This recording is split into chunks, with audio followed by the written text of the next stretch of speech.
So there were a lot of things to like about Shedeur's first full game in the NFL, but I went back and rewatched a few things. Shedeur technically could have had 4 touchdowns in this game. Now watch this. First play, they go to Judkins. 1st and 10, right? Again, nothing wrong with that. The very next play, 2nd and 5, they go Wildcat direct snap to Judkins. Judkins with a burst inside the 5 to the goal line. Touchdown, Browns. Anytime Shedeur gets in the red zone, they're going to do this. They're going to take away his opportunity to score down here. Here's that beautiful throw that Shedeur made. This is the best throw of the game. Pressure, running away from it is Sanders. He's looking long. He's got a man caught at the 10-yard line. Bonds. It would have been great if Bond could have stayed up, but I knew once he didn't score right here, they were going to go Wildcat again. And here he goes again. He scored earlier. He lowers his shoulder to the goal line. Now this throw. Off the play fake, he'll roll the pocket. He's been rolling it an awful lot today. This makes me very, very upset. Not the throw itself, but what happened after this. Inside Raiders territory, fumble the ball. Now, when Jerry Jeudy caught that ball, he had an entire sideline. Even if he didn't score, they're in red zone territory again, setting Shedeur up for the chance to make something happen and possibly score again.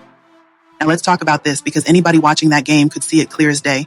Shedeur had 1 official touchdown on the stat sheet, but 2 more real scoring opportunities were taken out of his hands. First, the 39-yard completion that ended in a fumble right when the offense was moving into scoring range. That drive should have continued, and Shedeur was in rhythm. And then there was the 52-yard bomb, an absolutely perfect throw. Isaiah Bond caught it clean, but fell immediately after securing the ball. And the moment he went down, the touchdown was gone.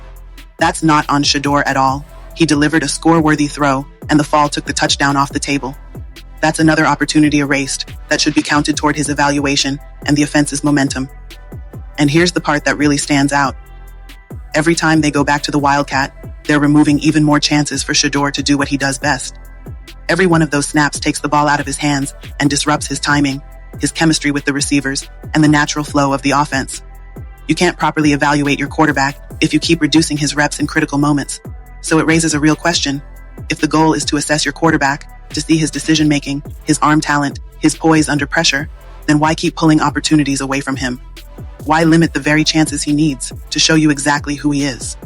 Yet even with all of that working against him, the erased scoring chances, the momentum killers, the Wildcat interruptions, Shedeur stayed composed. He didn't panic. He didn't lash out. He didn't point fingers. He kept leading, kept pushing, and kept creating something out of nothing every time his number was called.